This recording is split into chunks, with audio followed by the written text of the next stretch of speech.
What's up, everybody? It's Jamil coming to you from the Small Fry Show. On tonight's video, man, I want to talk about hazmat and hazmat routing. But before we get too deep in this thing, you already know what I need you to do. Make sure you like, comment, subscribe. Tell a friend to tell a friend to tell a friend. Come join the family. Also, the views and topics expressed in these videos are mine and mine only. They do not represent the company that I work for. I am not a spokesperson for said company. Now that we got that out the way, how everybody doing? It's currently Tuesday night here in Columbus, Ohio. We're doing something different tonight. We got a storm coming in. It's supposed to start about 2 a.m. 2 to 4 inches of heavy snow, then transition to rain, then back to snow later. It's kind of a crazy thing. So, but this being on this route and this run, so this is probably the biggest run we have out of our terminal. It goes out to Bedford, Pennsylvania, and it meets drivers that are coming out of the east. You know, Harrisburg, Philly, Baltimore, Allentown. You know, those locations back there. Jersey City, stuff like that. So this particular run has 2 tunnels you have to go through. It's either 1 or 2, I'm not sure. It might just be 1. But there's certain hazmats that can't go in the tunnel, and a lot of it's bulk stuff, you know, bulk corrosive, bulk flammable. You know, I think anything that's dangerous when wet can't go. Doesn't matter if it's bulk or not. You know, stuff like that. So it's up to you as the driver to know if whatever hazmat you're carrying can go through the tunnel or not. And it's more than just looking at that enforcer and seeing what placards are required. Because let's face it, that enforcer is only as accurate as the person that's inputting it. And I'm speaking from someone who, when I go in the office and dispatch or fill in for the clerk position, both of those can be a role where you're doing the enforcer for the paperwork. So I'm telling you from experience that it's easy to make mistakes on some of those numbers or put the wrong number or, you know, whatnot. So it's up to you as the driver to look over that paperwork and see if it's accurate or not, because let's face it, if you get stopped or have a wreck or something to that nature, they're not going to want to hear that, oh, this is what the enforcer said, because you're supposed to check that stuff. Also on your routing, you know, hey, this can or cannot go in the tunnel. When in doubt, ask questions. When in doubt, get your hazmat book out. Or the good thing about Pennsylvania is they have on their turnpike website, they have a section just for hazmat. What's allowed through the tunnels and what's not.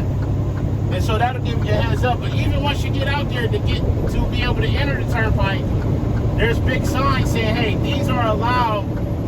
You know, placard is allowed. Like this low, my lead trailer is corrosive, class 8. That can go through the tunnel. It's not bulk. Now, bulk corrosive can't go through the tunnel.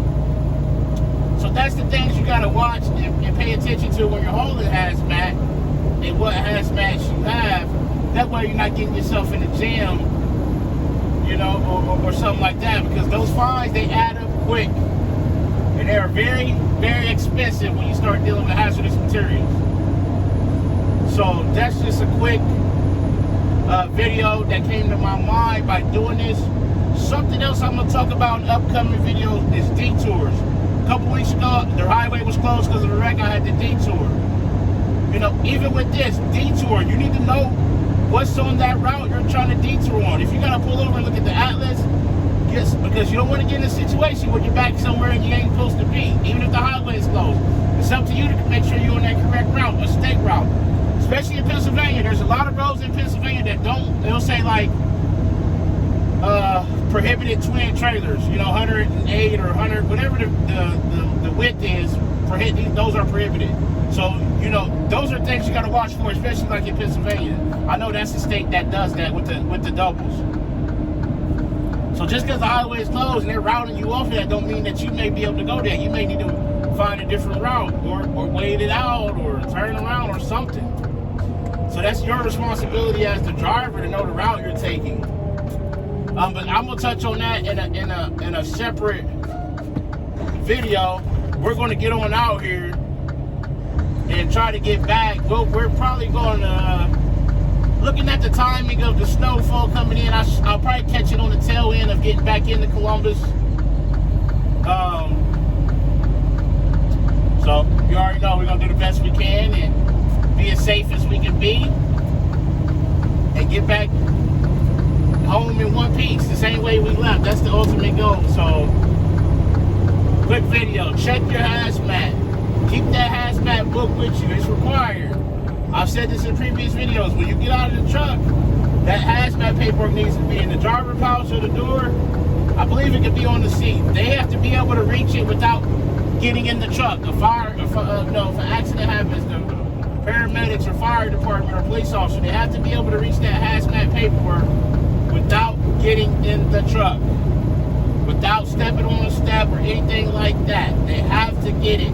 And for you, it has to be within reach from your seat with your seatbelt on. You have to be able to reach that paperwork. It can't be on the passenger seat, can't be leaning over, grabbing it up on the dash. It's got to be within reach of you in the seat with your seatbelt on. These are things you need to know as the driver when hauling hazmat. What placards you need, what route you can take, if you can go through a tunnel, if you can go through town. And I've said this in a previous video. It was a guy who was actually delivering here in Columbus. He had a shipment for Columbus and a shipment for Cincinnati. The Cincinnati part of his load was hazmat, but Columbus wasn't. He came within 270s. Most cities, if you're not delivering in the city, they want you to take the outer belt with placarded loads. They don't want you in the city with that in case an accident or something happens.